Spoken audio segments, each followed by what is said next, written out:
Hello' বন্ধু বান্ধৱীসকল, আশা কৰোঁ চবেই ভালে আছে। আজি এটা নতুন ভিডিঅ' লৈছোঁ, স্বাগতম জনাইছোঁ।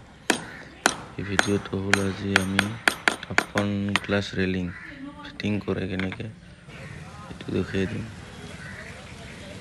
তো এইটো আগতে হল কৰিব লাগিব, ফাষ্টনাট মাৰি পেলাই ক্লেম বহাব লাগে। ফাষ্টনাট আমি মাৰি দিলোঁ, ফাষ্টনাট মাৰি ক্লেম জাম কৰি আছোঁ। ইয়াতে আৰু ক্লেম জাম কৰি পিছত নাট বল্টটো টাইট দি পেলাই গ্লাছ তুলি দিম। ফুল টাইট দিব লাগিব, ফুল টাইট দি পেলাই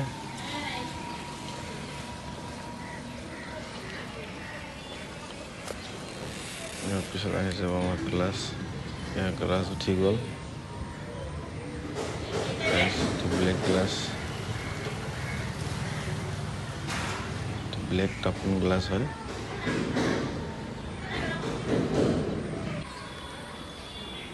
গাইছ, ফাইনেলি আমাৰ ওপৰৰ ৰেলিঙৰ ষ্টিল লাগি গ'ল। এয়া ষ্টিল লাগি গ'ল,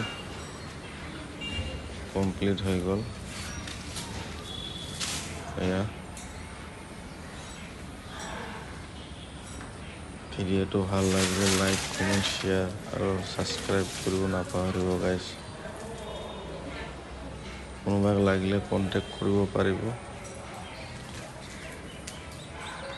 ধুনীয়া লাগে গাইছ, ধন্যবাদ।